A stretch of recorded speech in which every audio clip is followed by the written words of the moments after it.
Hello दोस्तों, फिर से स्वागत है आपके अपने YouTube channel PK physics master में। फिर से हाजिर हूँ बोर्ड एग्ज़ाम के वायरल इम्पोर्टेंट टॉपिक लेकर, जो यूपी बोर्ड 2026 के लिए बहुत ही महत्वपूर्ण है। अगर आप इस वीडियो में बताए गए इम्पोर्टेंट टॉपिकों को अच्छे तरीके से तैयार करते हो तो गारंटी है बोर्ड परीक्षा में बहुत ही अच्छा स्कोर करोगे, यानी 70 में से 70 लेकर आ सकते हो। तो आइए वीडियो को स्टार्ट करते हैं। वीडियो को अंत तक जरूर देखिएगा, पसंद आए तो लाइक कीजिएगा, ज़्यादा से ज़्यादा हो सके शेयर कीजिएगा, नहीं हो तो सब्सक्राइब जरूर कीजिएगा।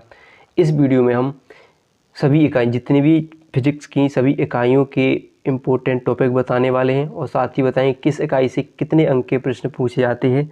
तो वीडियो को अंत तक जरूर देखिएगा। तो सबसे पहली इकाई है स्थिर वैद्युतिकी। इसमें जितने भी चैप्टर हैं उन सभी के महत्वपूर्ण टॉपिक आज हम इस वीडियो में बताने वाले हैं। तो पहला टॉपिक है कूलाम का नियम। देखिए, कूलाम का नियम वैसे पूछ लिया जाता है, नहीं तो इससे आंकिक प्रश्न यानी न्यूमेरिकल बन जाते हैं, जो बोर्ड परीक्षा के लिए बहुत ही इम्पोर्टेंट हैं। कूलाम का नियम आ जाता है या इससे न्यूमेरिकल बन जाते हैं। और इस चैप्टर जो इकाई है आपकी, उससे 8 अंक के प्रश्न बनेंगे टोटल। तो जितने भी इसमें 2 चैप्टर आ जाते हैं, ठीक है। तो 2 चैप्टरों से टोटल कितने 8 अंक के प्रश्न पूछे जाएंगे। और बिल्कुल पेपर में ऐसा ही बनता है जैसा इसमें बताया गया है कि 8 अंक के हैं तो 8 अंक के ही प्रश्न लिए जाएंगे इन दोनों चैप्टर यानी इस इकाई से। तो पहला जो टॉपिक है कूलाम का नियम। कूलाम का नियम आज अच्छे तरीके से तैयार करना है। इसके न्यूमेरिकल यानी इसके फॉर्मूला बन जाता है, 2 बिंदु आप इसको बीच लगने वाली बल का व्यंजक F बराबर 1/4 pi epsilon not into Q1Q2/r²। इससे न्यूमेरिकल बन जाते हैं। फिर वैद्युत क्षेत्र की तीव्रता, वैसी परिभाषा में पूछ ली जाएगी लेकिन द्विध्रुव के कारण अक्षीय स्थिति और निरक्षीय स्थिति दोनों अच्छे तरीके से तैयार करना। अक्षीय और निरक्षीय आपकी जी बनेगी दीर्घ उत्तरीय प्रश्न में, यानी 5 अंक का एक प्रश्न बन सकता है बोर्ड परीक्षा में। फिर है एक समान वैद्युत क्षेत्र में द्विध्रुव पर बलयुग्म का टॉ बराबर ए साइन थीटा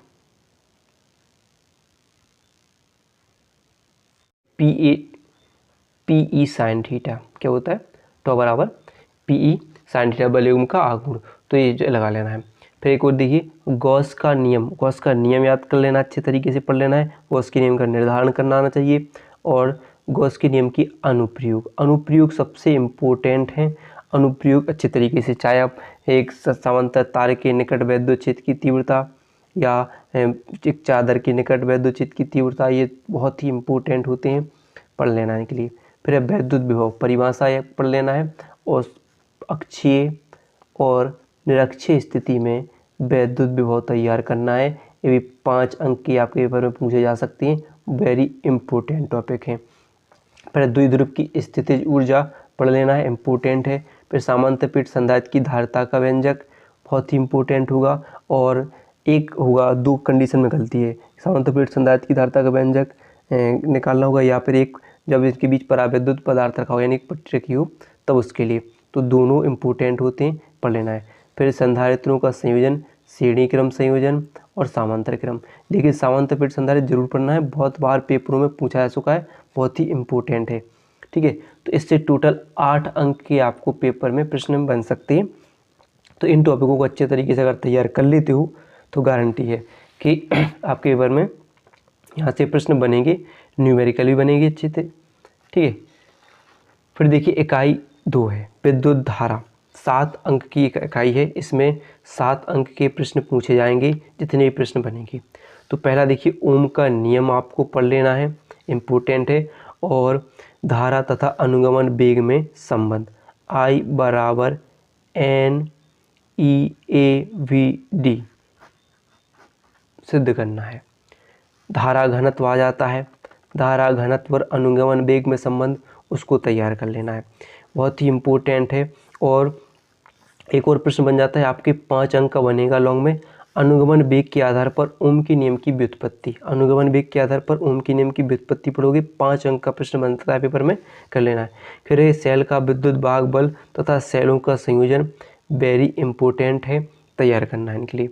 फिर देखिए प्रतिरोधों की ताप पर निर्भरता और प्रतिरोध को प्रभावित करने वाले कारक। इन चैप्टरों से इन टॉपिकों से प्रश्न जरूर बनेंगे। और टोटल 7 अंक के बनना है, तो ये 7 अंक इन्हीं में से बनेंगे। इन्हीं से आपके प्रश्न बन सकते हैं। ठीक है, तो तैयार कर लेना है।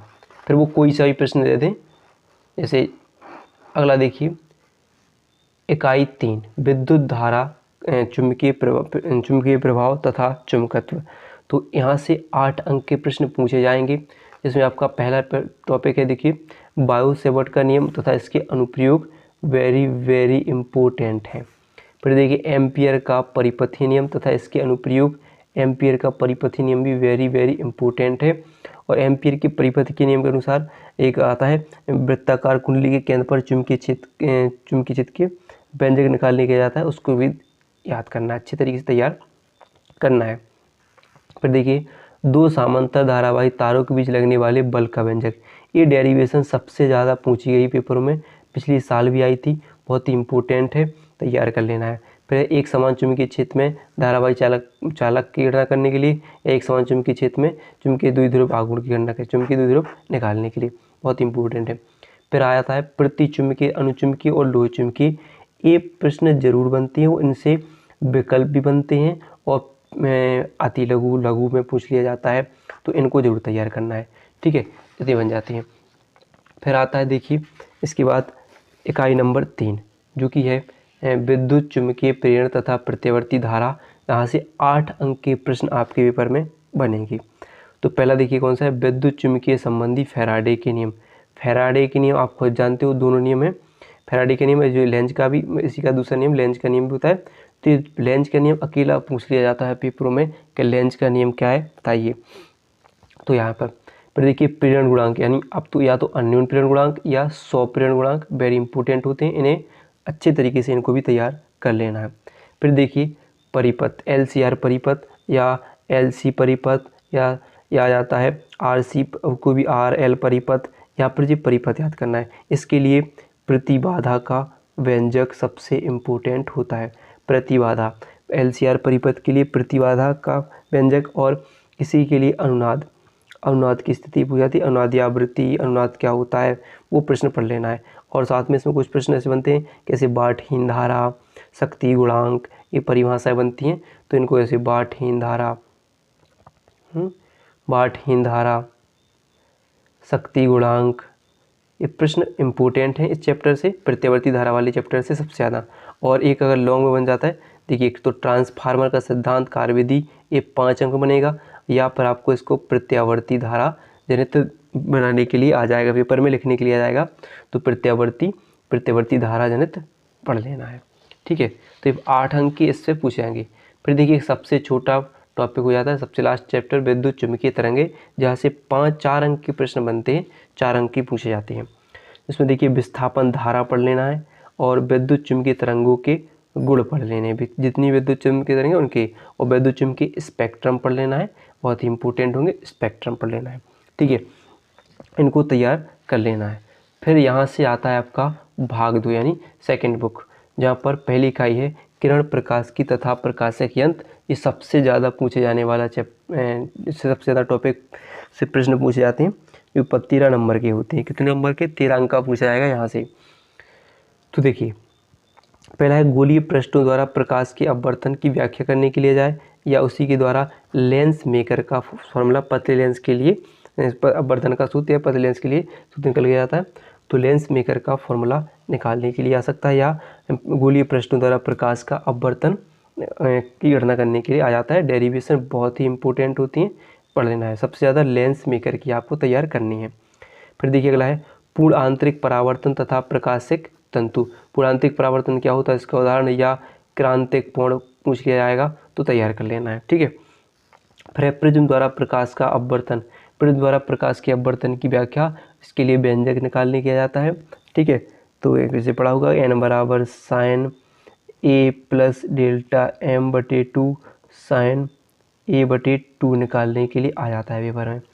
फिर देखिए सूक्ष्मदर्शी दूरदर्शी, सबसे ज़्यादा परावर्ती दूरदर्शी आपको तैयार करनी है, बहुत ही इंपॉर्टेंट होते हैं, इन्हें जरूर तैयार करना है। फिर हाइगेंस के द्वितीयक तरंगाओं का सिद्धांत आ जाता है वैसे, उसके आधार पर परावर्तन और अपवर्तन की व्याख्या, मोस्ट इम्पोर्टेंट क्वेश्चन हो जाता है, मोस्ट वेरी इंपॉर्टेंट क्वेश्चन हो जाता है। फिर देखिए यंग का प्रयोग आपको तैयार करना है, और प्रकाश का व्यतिकरण, व्यतिकरण की शर्तें, व्यतिकरण कितने प्रकार का होता है, विवर्तन कितने प्रकार का होता है, इम्पोर्टेंट है विवर्तन। इन दोनों में अंतर लिखने के लिए पेपरों में पूछ लिया जाता है। ठीक है, फिर देखिए अगले टॉपिक की बात करें, यानी अगली इकाई की बात करें तो इकाई 2 द्रव्य तथा विकिरणों की द्वैत प्रकृति। यहाँ से 6 अंक के प्रश्न आपको पेपर में मिलेंगे। पहला है देखिए आइंस्टीन का प्रकाश वैद्युत समीकरण। आइंस्टीन का प्रकाश वैद्युत समीकरण यानी 1/2 mv² मैक्सिमम बराबर क्या होता है, H new minus mu zero हो जाता है। ठीक है, तो इसको पढ़ लेना है। देखिए इम्पोर्टेंट है, और साथ में उसे कार्यफलन दहलीय आवृत्ति इस पर आ जाती हैं। विकिरणों की द्वैत प्रकृति और डी ब्रोगली समीकरण बहुत ही इंपॉर्टेंट होगा, डी ब्रोगली वाला तो। ठीक है, फिर देखिए अब है इकाई 3 जिसमें परमाणु तथा नाभिक। यहाँ से 8 अंक के प्रश्न आपको देखने को मिल जाएंगे। तो इसमें पहला है रदरफोर्ड का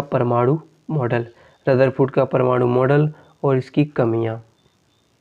ठीक है, और एक आ जाएगा वोर का परमाणु मॉडल और इसकी कमियां हो जाती है।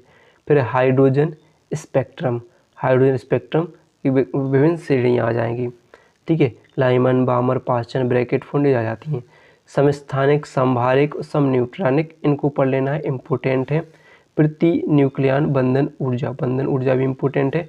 नाभिकीय विखंडन, नाभिकीय संलयन वेरी इम्पोर्टेंट।